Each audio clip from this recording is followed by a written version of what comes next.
10th class के जितने भी स्टूडेंट हैं इस वीडियो को ज़रूर देखें। इस वीडियो में आपको मैथमेटिक्स सब्जेक्ट का कंप्लीट सॉल्यूशन देखने को मिलेगा।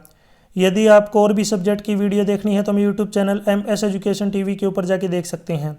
यदि आपको PDF डाउनलोड करनी है तो इस कोने में आपको वेबसाइट का नाम दिख रहा होगा, इस वेबसाइट से जाके आप डाउनलोड कर सकते हैं। सबसे पहले देखिए section A, first question, the HCF of 72 and 120 is. यहाँ पे आपको 72 और 120 का HCF निकालना है, यानी कि हाईएस्ट कॉमन फैक्टर।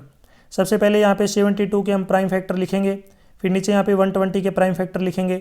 HCF होता है जो इन दोनों में जो है कॉमन हो, तो इन दोनों में देखिए यहाँ पे सबसे पहले दोनों में 2, फिर से 2, फिर से 2, यानी कि 3 बार तो यहाँ पे 2 आ चुका है और एक बार यहाँ पे 3 है। तो यहाँ पे तीनों को लिख के यहाँ पे मल्टीप्लाई करेंगे तो 24 जो है यहाँ पे इसका क्या आएगा HCF। फर्स्ट क्वेश्चन में बी ऑप्शन राइट। क्वेश्चन 2, निम्नलिखित में से कौन सी एक अप्रिमेय संख्या इरेशनल नंबर बताना है। इरेशनल नंबर वो होता है जिसको हम P/Q की फॉर्म में नहीं लिख सकते। देखिए 36 को जब सोल्व करेंगे तो +-6 आएगा, यानी कि ये इरेशनल नंबर है। 25 को करेंगे तो यहाँ पे +-5, ये भी इरेशनल नंबर है। नेक्स्ट है 5√4, तो 5√4 को हम लिख सकते हैं +-2, मल्टीप्लाई करेंगे तो ये भी +-10, ये भी रेशनल नंबर है। यानी कि यहाँ पे ये 3 रेशनल नंबर है, तो इरेशनल नंबर आपका बच गया यहाँ पे C ऑप्शन, ये इरेशनल नंबर होगा। क्वेश्चन 3, आपको सम ऑफ जीरोज निकालना है। यहाँ पे क्वाड्रेटिक पॉलिनोमियल है अपने पास, तो यहाँ पे जीरोज निकालने का जो है फॉर्मूला होता है α + β = -b/a। तो यहाँ पे b की जो वैल्यू है ये है -8 और a की वैल्यू है x² का कोफिशिएंट यानी कि 2। तो -8 को 2 से डिवाइड करेंगे 4 आएगा, लेकिन एक माइनस माइनस दोनों क्या हो जाएंगे प्लस। मल्टीप्लाई करेंगे तो इसमें राइट आंसर है अपना A ऑप्शन 4। नेक्स्ट है क्वेश्चन 4, यहाँ पे आपको कॉमन डिफरेंस निकालना है, P दे रखी है। तो इसमें जो सेकंड टर्म है इसमें से फर्स्ट टर्म को माइनस करेंगे तो 1 - 3 कितना हो जाएगा -2। क्वेश्चन 5, आपको बताना है इनमें से कौन सा जो है क्वाड्रेटिक इक्वेशन है। सबसे पहले बात करते हैं तो फर्स्ट ऑप्शन यहाँ पे क्या होगा अपना राइट, क्योंकि ये क्वाड्रेटिक इक्वेशन है। नीचे यहाँ पे मैंने सोल्व भी कर रखा है, सोल्व करेंगे तो यहाँ पे x² + 7 बचेगा। क्वाड्रेटिक इक्वेशन वो होती है जिसमें वेरिएबल की पावर 2 हो। अब बात करते हैं b क्यों नहीं हो सकता। तो देखिए यहाँ पे जब x की x से मल्टीप्लाई करेंगे x² हो जाएगा, और x की x से मल्टीप्लाई करेंगे आगे भी x² हो जाएगा, x² से x² कैंसिल हो जाएगा। c जो है ये अपना क्यूबिक है। d अगर आप बात करें यहाँ पे x² है, राइट साइड में जब इसका फॉर्मूला लगाएंगे तो राइट साइड में भी x² आएगा, x² से x² कैंसिल हो जाएगा। तो इसलिए जो है क्वेश्चन 5 में जो है अपना राइट आंसर अपना A ऑप्शन। नेक्स्ट है क्वेश्चन 6, यहाँ पे आपको मिड पॉइंट बताना है, इसके कोऑर्डिनेट बताने हैं। तो मिड पॉइंट का फॉर्मूला होता है x1 + x2 / 2, y1 + y2 / 2, यानी कि -2 + 4 / 2 और y1 + y2 यानी कि 7 - 3/2। सोल्व करेंगे तो ये 2/2 आएगा और ये 4/2 आएगा। 2/2 का मतलब है 1 और 4/2 का मतलब है 2। तो इसमें जो मिड पॉइंट के कोऑर्डिनेट होंगे 1 और 2 आएंगे, ऑप्शन डी राइट। नेक्स्ट है क्वेश्चन 7, ऑल स्क्वेयर्स आर, सभी स्क्वेयर क्या होते हैं सिमिलर होते हैं, यानी कि दिखने में एक जैसे होते हैं। जैसे ये अपना एक छोटा स्क्वेयर हो गया, ये अपना बड़ा स्क्वेयर हो गया, यानी कि दिखने में सेम है, ये छोटा स्क्वेयर है, लेकिन इनको हम बराबर नहीं कह सकते, इसलिए सिमिलर होंगे। Question 8, the tangent at any point of a circle makes an angle with radius through the point of contact. ये अपने पास एक सर्कल है, अगर यहाँ से कोई भी एक टेंजेंट पास हो रही है तो याद रखना वो टेंजेंट जो है रेडियस के साथ 90 डिग्री का एंगल बनाएगी, 90 डिग्री। तो इसमें राइट आंसर होगा अपना C ऑप्शन। आप मुझे कमेंट सेक्शन में बताएंगे एक ऐसी लाइन जो सर्कल को 2 जगह पे टच करती है उसका नाम क्या होता है। जैसे जो एक जगह पे टच करती है, एक पॉइंट पे टच करती है, उसको टेंजेंट बोलते हैं।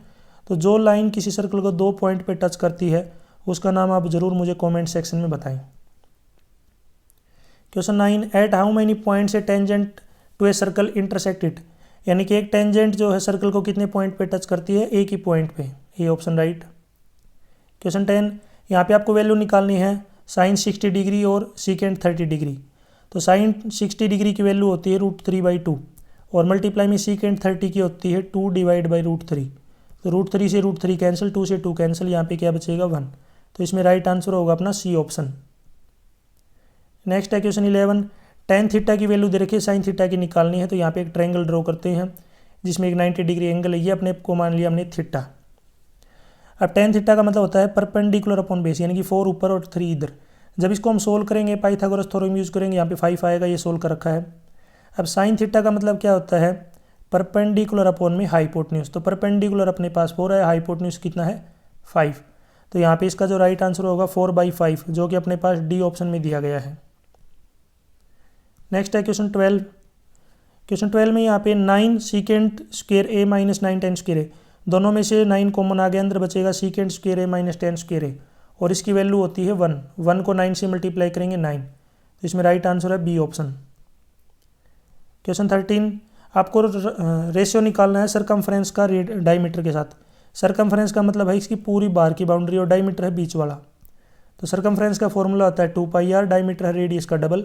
जो 2 से जो है यहाँ पे देखेंगे 2 से 2 कैंसिल और r से r कैंसिल, तो यहाँ पे बचेगा अपने पास पाई और आगे बचेगा 1। तो इसमें जो राइट आंसर होगा अपना ए ऑप्शन, π/1। क्वेश्चन 14 का है area of sector of a circle. यहाँ पे आपको एरिया ऑफ सेक्टर निकालना है, रेडियस दे रखी है और अपने पास एंगल दिया हुआ है। तो सेक्टर क्या होता है, यहाँ पे अपने पास अगर एक सर्कल है तो सर्कल में जो ये 2 रेडियस का बीच का जो आपको ये हिस्सा दिख रहा है इसको सेक्टर बोलते हैं। इसमें अपने पास एंगल है 30 डिग्री और रेडियस है 6। यहाँ पे फॉर्मूला लगाएंगे थीटा डिवाइड बाई 360 मल्टीप्लाई में πr²। अब थीटा की वैल्यू है 30 डिग्री डिवाइड बाई 360 मल्टीप्लाई में पाई, और रेडियस है 6 का स्क्वायर। सोल्व करेंगे तो ये आ जाएगा अपने पास 3π सेंटीमीटर स्क्वायर। क्वेश्चन 14 में राइट आंसर है अपना सी ऑप्शन। ये पाई में छोड़ रखा है तो हमें भी जो इसको पाई में ही रखना है। क्वेश्चन 15, आपको सरफेस एरिया निकालना स्फीयर का। स्फीयर का मतलब क्या होता है, गोला। इसको आप सर्कल मत समझना, क्योंकि सर्कल टू डायमेंशन होती है। इस तरीके का स्फीयर होता है जैसे आपकी cricket ball, football, tennis ball, जैसे आपने लड्डू देखा होगा, जैसे ये होती हैं आपकी स्फीयर। इसका आपको सरफेस एरिया निकालना है। सरफेस एरिया का फॉर्मूला है 4πr²।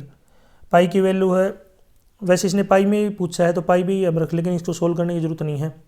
वैसे पाई आपको पता होगा 22/7 यहाँ पे वैल्यू रखेंगे, लेकिन इसने पाई में यहाँ ऑप्शन में दे रखी हैं तो पाई रखनी है आपको पाई की जगह पे। तो इसको सोल्व कर लेना, सोल्व करेंगे तो ये आएगा अपने पास 36π, D option right, centimetre square. Question 16, the modal class of the following frequency distribution. आपको मॉडल क्लास बतानी है, तो मॉडल क्लास का मतलब सबसे ज़्यादा फ्रीक्वेंसी है 11, तो इसकी मॉडल क्लास है 30 से 40, ऑप्शन सी राइट। क्वेश्चन 17, यहाँ पे आपको केंद्रीय प्रवृत्ति के मापकों में एक आनुभविक संबंध क्या होगा, तो ये होगा 3 माध्यक बराबर होता है बहुलक प्लस में 2 मध्य। इंग्लिश में देख सकते हैं यहाँ पे 3 मीडियन बराबर है मोड प्लस में 2 टाइम्स ऑफ मीन। नेक्स्ट अपना क्वेश्चन 18, प्रोबेबिलिटी ऑफ इवेंट दे रखी है 0.07, नोट ई की निकालनी है। तो दोनों का सम 1 होता है, तो 1 में से इसको माइनस कर देंगे 0.07 को। तो 1 में से जब माइनस करेंगे तो आगे 0 लिखेंगे। अब इसको सोल्व करेंगे, कैरी लेंगे तो यहाँ पे 10 - 7 3, यहाँ पे 9 पॉइंट यानी कि 0.93, और ये अपने पास डी ऑप्शन में दिया गया है। नेक्स्ट है क्वेश्चन 19 के अंदर यहाँ पे अपने पास अभिकथन कारण आधारित असर्शन रीजन क्वेश्चन दिए गए, ऊपर हिंदी में है, नीचे देखिए यहाँ पे इंग्लिश में। Pi is an rational number, true है, बिल्कुल सही है, पाई एक रेशनल नंबर है। The square root of all positive integers in an irrational number, जितने भी पॉजिटिव नंबर हैं जिनका भी हम स्क्वायर रूट निकालेंगे तो वो हमेशा एक इरेशनल नंबर होगा। ऐसा ज़रूरी नहीं है, जैसे 4 एक आपका जो है पॉजिटिव नंबर, अगर इसका स्क्वायर रूट निकालते हैं तो ये अपने पास +-2 आता है, जबकि ये तो रेशनल नंबर है। 5 का निकालेंगे तो ये इरेशनल नंबर रहेगा। तो हमेशा नहीं होता, कभी का हो सकता है, कभी नहीं, नंबर के ऊपर डिपेंड करेगा। इसका मतलब यहाँ पे अपना राइट आंसर क्या होगा, असर्शन तो ट्रू है बट जो रीजन है वो क्या है, false, option C right. Question 20 ऊपर हिंदी में दिया गया है, नीचे यहाँ पे आप इंग्लिश में देख सकते हैं।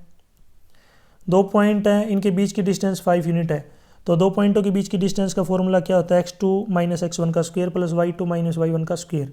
जब आप इसको सोल्व करेंगे, देखिए मैं सोल्व भी कर देता हूँ आपको। x2 यानी कि 4 - 1 इसका स्क्वायर प्लस 1 - 3 यानी कि इसको सोल्व करेंगे तो ये कितना आ जाएगा अपने पास 3 स्क्वायर और इसका स्क्वायर रूट। 4 - 1 यानी कि 3 का स्क्वायर 9, 1 + 3 यानी कि 4 का स्क्वायर 16, 16 प्लस में 9 होते हैं 25, स्क्वायर रूट करेंगे तो ये आएगा 5। यानी कि फर्स्ट स्टेटमेंट अपना रीजन क्या है, ट्रू है। और दूसरी है कि 2 पॉइंटों के बीच की डिस्टेंस निकालने का ये फॉर्मूला होता है। दोनों स्टेटमेंट ट्रू है और ये उसकी करेक्ट एक्सप्लेनेशन है, क्योंकि नीचे वाले की हेल्प से जो हम ऊपर डिस्टेंस निकालते हैं। तो इसमें राइट आंसर है अपना ये option, both assertion and reason are true and reason is correct explanation of assertion. Next यहाँ पे सेक्शन बी, इसके अंदर यहाँ पे क्वेश्चन है 21 के की वैल्यू निकालनी है यदि इसके दोनों के इनफाइनाइट सॉल्यूशन है। इनफाइनाइट सॉल्यूशन जब होते हैं तो a1/a2 = b1/b2 = c1/c2 होता है। इसका मतलब k डिवाइड बाई 12 यानी कि k का divide by 12 is equal to b1/b2 यानी कि 3 divide by k। Cross multiply करेंगे तो k स्क्वायर हो जाएगा, 12 और 3 की करेंगे 36, 36 का स्क्वायर रूट होता है +-6। तो इसमें जो k की वैल्यू आएगी ये आएगी +-6। नेक्स्ट है क्वेश्चन 22। यहाँ पे अपने पास जो बीच वाली लाइन है ये पैरेलल दे रखी हैं, तो आपको AD की निकालनी है। जब लाइन पैरेलल होती है ट्रायंगल के अंदर, जो ऊपर वाली साइड और इसका नीचे का रेशियो, इस साइड और इस साइड का रेशियो क्या रहेगा, बराबर। यानी कि AD/DB इज इक्वल होगा अपने पास AE/EC। ठीक है, ये याद रखना है। अब इसको सोल्व करेंगे तो अपने पास AD आएगा 2.4 सेंटीमीटर, और इसको बोलते हैं बेसिक प्रोपोर्शनलिटी थ्योरम। क्वेश्चन 23। अपने पास यहाँ पे AB की वैल्यू 4 है और AO की वैल्यू है 5 सेंटीमीटर। रेडियस आपको निकालनी है, यानी कि length of tangent from A point A is 5 centimetre from the centre of the circle is 4 centimetre. Radius निकालनी है तो पाइथागोरस थ्योरम यूज करेंगे। 5 का स्क्वायर माइनस 4 का स्क्वायर, यानी कि 5 का स्क्वायर 25, 4 का स्क्वायर 16, 25 में 16 को माइनस करेंगे 9, 9 का स्क्वायर रूट होता है 3। तो रेडियस अपने पास 3 आएगी। नीचे आप इसका पूरा सॉल्यूशन आप देख सकते हैं, ये किया हुआ है। क्वेश्चन 24।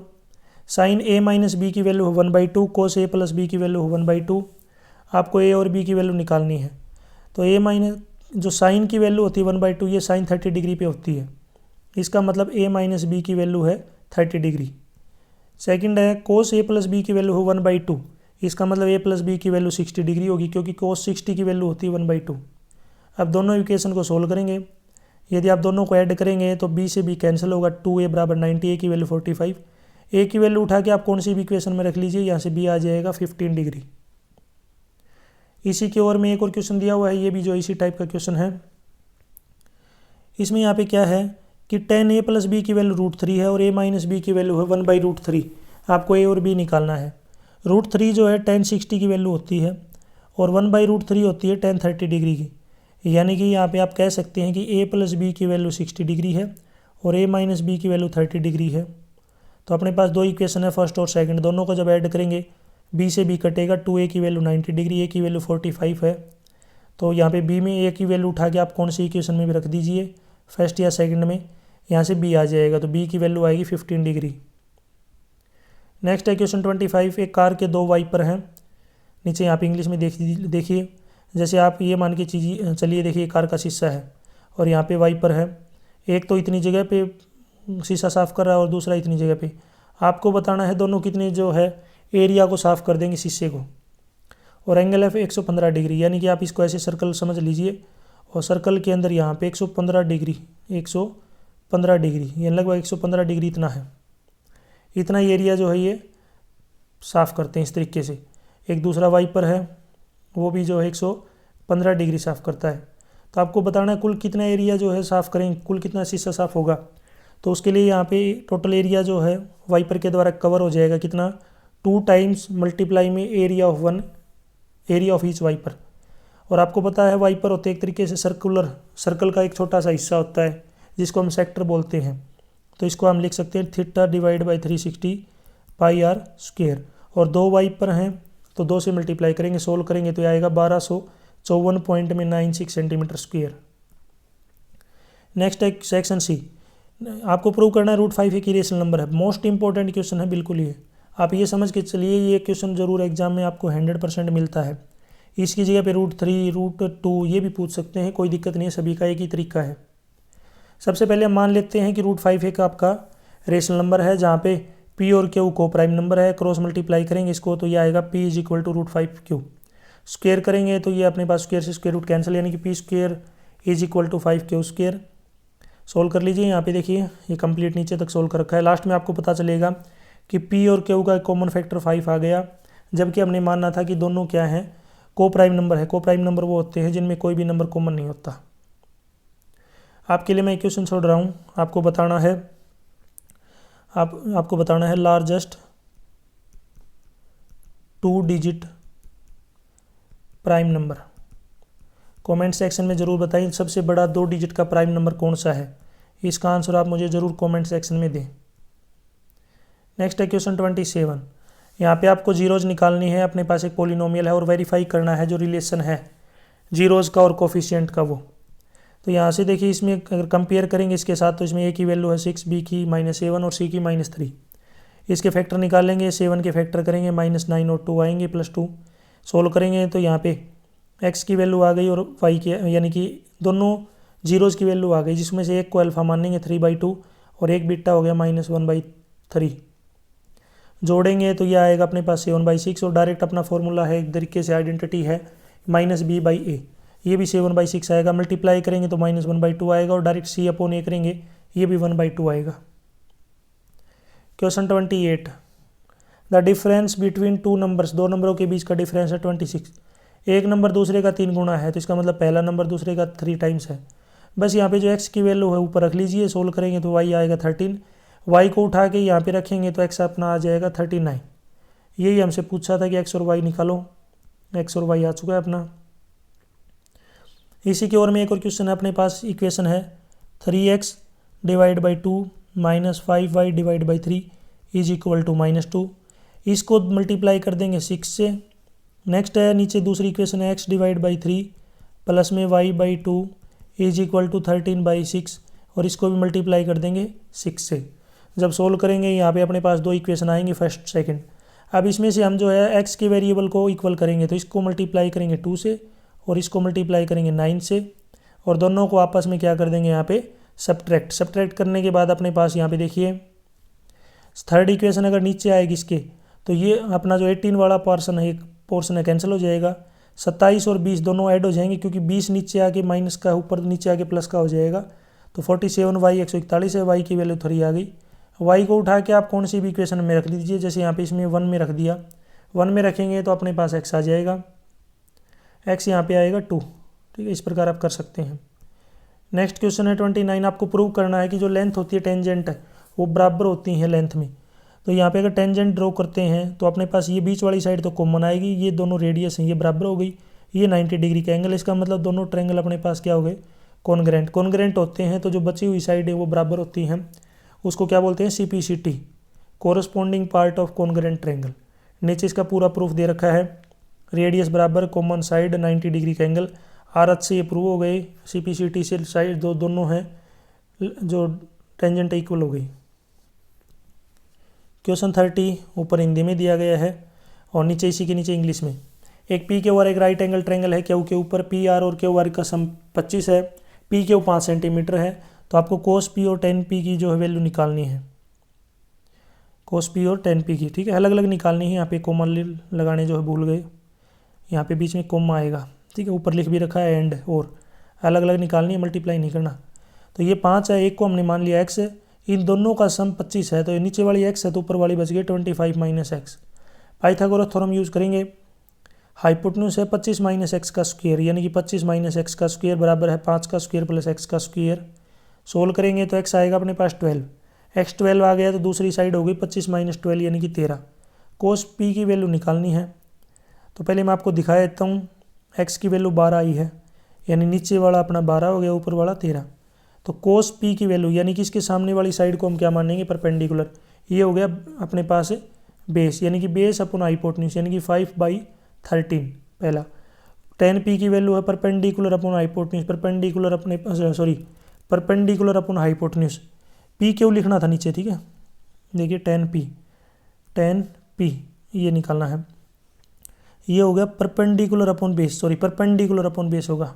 तो परपेंडिकुलर अपने पास x है, बेस अपने पास 5 है, परपेंडिकुलर 12 डिवाइड बाई 5, तो 12/5। बस हमने लिखने में यहाँ पे गलती कर दी, हाइपोटेन्यूज की जगह पे यहाँ पे क्या आएगा, बेस आएगा। ठीक है, याद रखना है, छोटी सी मिस्टेक है इसके अंदर। इसी के ओर में एक और क्वेश्चन है, cosecant theta minus cot theta का स्क्वायर बराबर है 1 - cos theta divide by 1 + cos theta. तो इसके लिए हम राइट हैंड साइड को ले लेंगे। आपको याद रखना राइट हैंड साइड में इस प्रकार से, हम एक बार दोबारा लिख देता हूँ, 1 - cos theta divide by 1 + cos theta, इस प्रकार से है ये।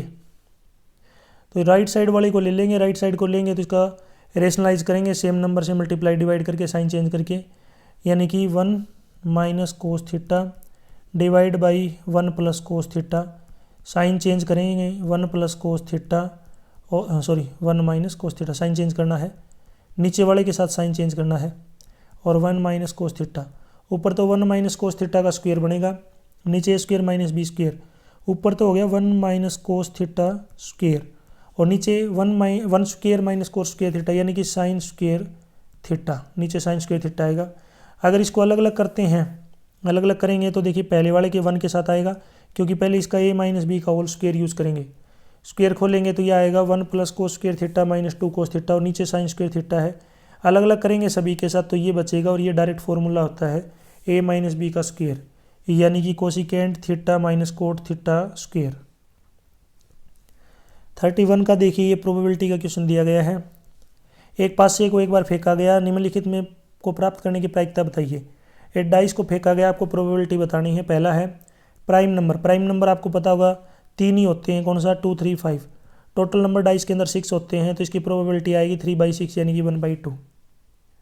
सेकेंड है इसमें 2 और 6 के बीच में कोई संख्या बताइए, तो 2 और 6 के बीच में 3 ही नंबर होते हैं, 3 4 5, यानी कि 3 नंबर। टोटल नंबर 6 होते हैं, तो प्रोबेबिलिटी आएगी 3/6, यानी कि 1/2। नेक्स्ट है आपको ओड नंबर की प्रोबेबिलिटी बतानी है। ओड नंबर होते हैं 1 3 और 5। टोटल नंबर यहाँ पे होंगे 6, तो इसका मतलब जो यहाँ पे प्रोबेबिलिटी आएगी 3/6, यानी कि 1/2। आपके लिए मैं क्वेश्चन छोड़ रहा हूँ, कमेंट सेक्शन में उसका आंसर दें। आपको यहाँ पे प्रोबेबिलिटी बतानी है इवन एंड प्राइम नंबर। एक है आपको बताना है कि वो नंबर जो इवन भी है और प्राइम भी है। पहले तो आपको वो नंबर बताना जो इवन और प्राइम है, और उसकी प्रोबेबिलिटी बतानी है कमेंट सेक्शन में। नेक्स्ट है सेक्शन डी।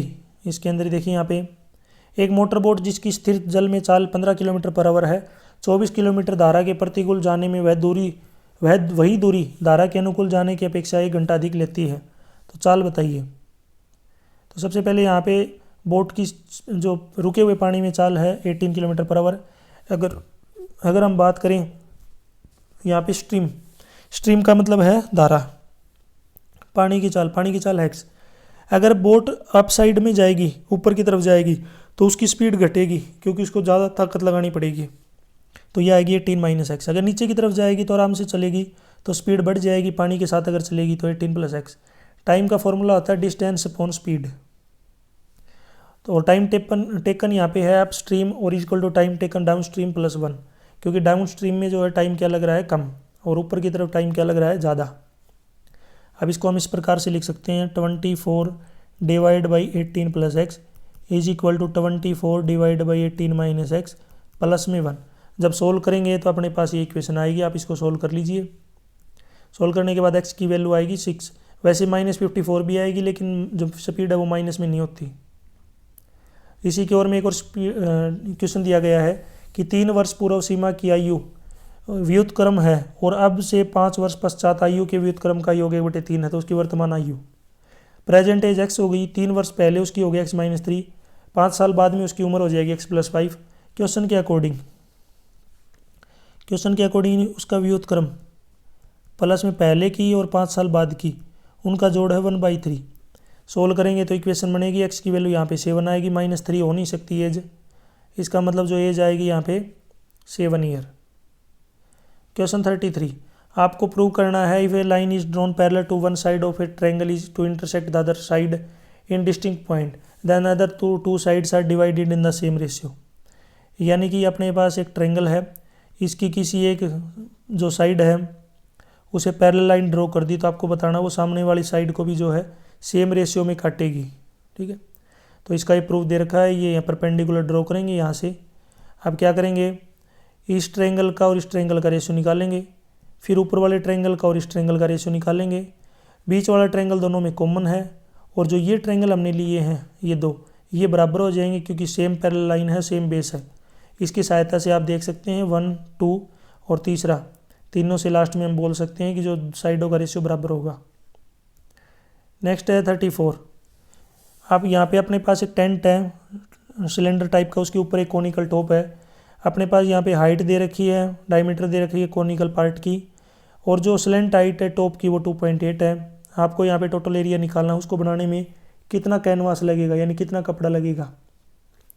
और एक बात का याद रखना कि जो नीचे है बेस, उसके ऊपर जो है कपड़ा नहीं है। और लास्ट में आपको रेट भी बताना है, टोटल रुपये कितने लगेंगे।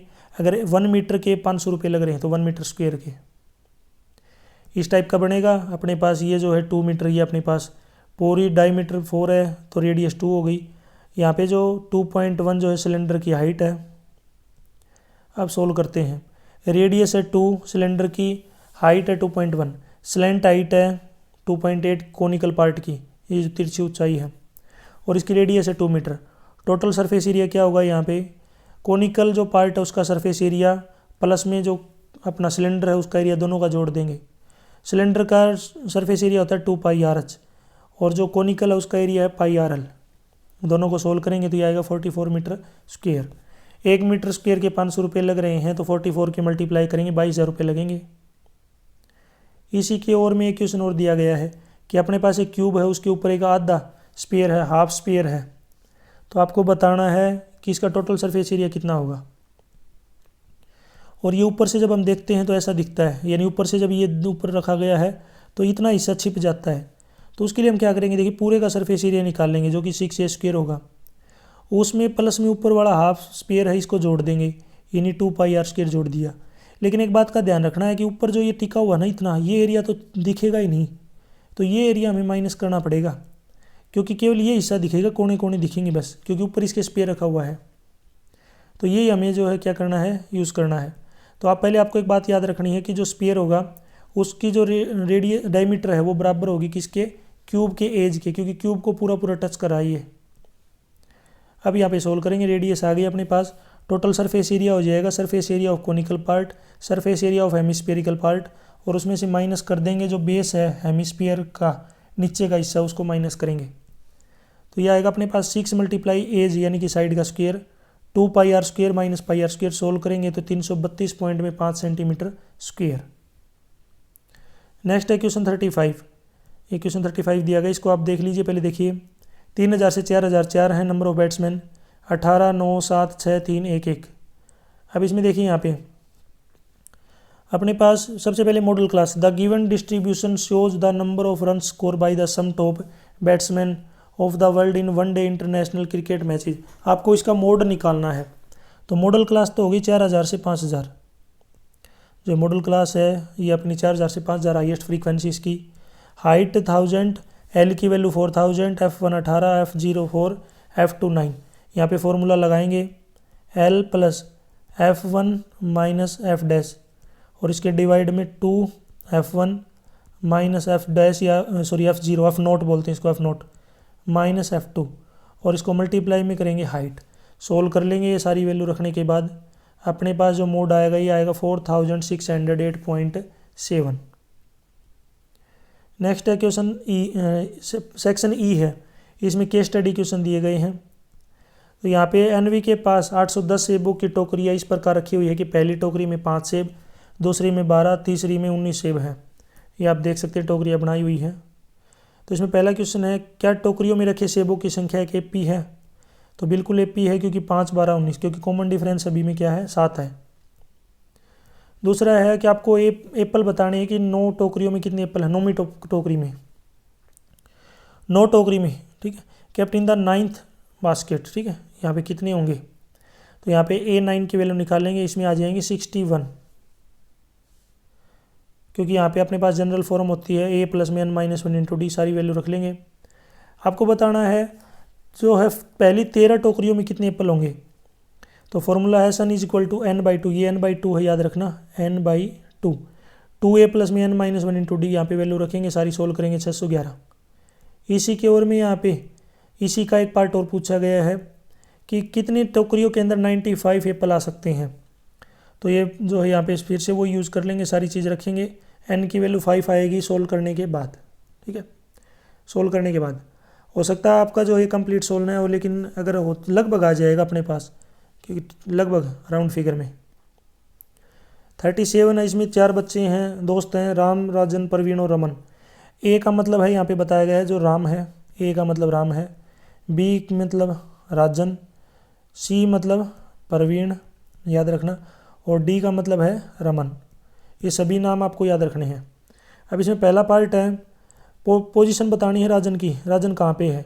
तो ऊपर चलते हैं, देखिए राजन दूसरे नंबर पे है, दूसरे का मतलब है बी, तो बी के कोऑर्डिनेट बताने हैं। बी का मतलब यहाँ से एक्स और वाई इधर देख लेंगे, बी के कोऑर्डिनेट क्या होंगे 6 और 7, यानी कि 6 और 7 इसके यानी कोऑर्डिनेट हो गए 6 7। दूसरा है आपको प्रवीण की पोजीशन बतानी, प्रवीण किधर है, तो वापस चलते हैं। देखिए प्रवीण पीछे से दूसरे नंबर पे है यानी कि सी, तो सी के कोऑर्डिनेट बताने हैं। तो सी इधर तो हो गया अपना 9, इधर हो गया 4, यानी कि 9 4, इसके कोऑर्डिनेट आएंगे 9 4। नेक्स्ट है आपको ए सी के कोऑर्डिनेट बताने हैं, A C sorry mid point बताना है, कोऑर्डिनेट नहीं, coordinate of mid point of A C के बीच में कौन आएंगे, तो ये ए सी है अपने पास, इसके कोऑर्डिनेट बिल्कुल बीच में अगर आप देखेंगे तो देखिए 1 2 3 4 5, यानी कि बीच वाला पॉइंट ये इधर चले गए और इधर रह गए, तो इसका मतलब ये बीच में जो पॉइंट है, ये पॉइंट इधर से तो 6 है और उधर से 4 है, तो इसके बीच में आएगा 6 4, इसके जो कोऑर्डिनेट आएंगे अपने पास 6 4 आएंगे। आगे चलते हैं। देखिए यहाँ पे नेक्स्ट है, इसी में एक और क्वेश्चन दिया गया है कि आपको डिस्टेंस बतानी है प्रवीण की ओरिजिन से, ओरिजिन के कोऑर्डिनेट होते हैं 0 और प्रवीण का जो है यहाँ पे देखते हैं, प्रवीण है सी, तो सी से निकालनी है ओ की दूरी, सी से ओ की डिस्टेंस, सी के कोऑर्डिनेट है 9 और 4, इसके है 0 और 0, तो ये दोनों की सोल्व कर लेंगे, डिस्टेंस फार्मूला लगाएंगे, x2 माइनस x1 का square plus y2 minus y1 का स्क्वायर, सोल्व करेंगे तो √97 यूनिट आ जाएगा। आपके लिए मैं एक क्वेश्चन छोड़ रहा हूँ, आप मुझे कमेंट सेक्शन में बताएंगे जो B और D है इसके मिड पॉइंट के कोऑर्डिनेट क्या होंगे, मिड पॉइंट कोऑर्डिनेट्स जैसे मैंने AC के बताए हैं उसी तरीके से आपको जो है मिड पॉइंट है B और D के जो मिड पॉइंट होगा उसके जो कोऑर्डिनेट हैं वो आप मुझे ज़रूर कमेंट सेक्शन में बताएं। यदि आपको PDF डाउनलोड करनी है तो इस कोने में आपको वेबसाइट का नाम दिख रहा होगा, इस वेबसाइट को डायरेक्ट गूगल के ऊपर टाइप कीजिए और वहाँ से आप डाउनलोड कर सकते हैं। आगे चलते हैं यहाँ पे 38 में यहाँ पे देखिए इस तरीके से एक डायग्राम बनेगा अपना, क्या है, एक लड़का लाइट हाउस के शीर्ष पर खड़ा है, उसने देखा कि नाव P और Q विपरीत दिशा में लाइट हाउस की ओर आ रही हैं। उसने पाया कि नाव P का एवनमैन कोण 45 डिग्री है और Q का एवनमैन कोण 30 डिग्री है। लाइट हाउस की ऊंचाई 100 मीटर है। अब इससे आधारित प्रश्न पूछे गए हैं। पहला, आपको APQ की वैल्यू बतानी है, तो APQ की वैल्यू 45 डिग्री है। दूसरा, आपको लेंथ बतानी है PD जो लेंथ है PD ये 45 डिग्री है, ये अपने पास 100 है, तो यहाँ पे हम यूज़ कर लेंगे परपेंडिकुलर अपॉन बेस, यानी कि 1045 is equal to 100 divide by PD। 1045 की वैल्यू 1 होती है, तो इसका मतलब PD अपने पास 100 है। फिर है QD की वैल्यू निकालनी है, QD तो ये 30 डिग्री है, यानी कि 1030 degree is equal to 100 divide by D जो है DQ इसने पूछा किसका है, यहाँ पे मैं देख लेता हूँ एक बार, हाँ QD पूछा, ठीक है, तो यह आएगा 100√3। नेक्स्ट यहाँ पे आपको AP की लेंथ बतानी है कि AP की लंबाई कितनी है, तो AP की तरफ चलते हैं। देखिए यहाँ पे AP लेंथ ये बतानी है, ये अपने पास 100 आ चुकी है, ये 90 डिग्री का एंगल है, तो ये लिखेंगे हम 1045 डिग्री इज इक्वल टू, इसके लिए जो है हम क्या करेंगे, यहाँ पे यूज़ करेंगे 1045 नहीं यूज़ करेंगे, यहाँ पे हमें sin 45 यूज़ करना पड़ेगा, यानी कि मैंने गलत लिख दिया, दोबारा लिख देता हूँ मैं यहाँ पे sin 45 डिग्री, यानी कि साइन थीटा की जो वैल्यू होती है ये होती है परपेंडिकुलर अपॉन हाइपोटेन्यूज, यानी कि sin 45 की वैल्यू है परपेंडिकुलर यानी कि 100 और हाइपोटेन्यूज यानी कि h का मतलब है PA। sin 45 की जो वैल्यू होती है 1/√2, जब सोल्व करेंगे तो ये P की वैल्यू आएगी 100√2। यहाँ तक वीडियो कंप्लीट हो चुकी है। वीडियो अच्छी लगी तो उसको लाइक करें, अपने दोस्तों के साथ जरूर शेयर करें। कोई डाउट है तो आप मेरे से इसी वीडियो के डिस्क्रिप्शन में सोशल मीडिया की लिंक है, मेरे से कॉन्टैक्ट कर सकते हैं। Thanks for watching.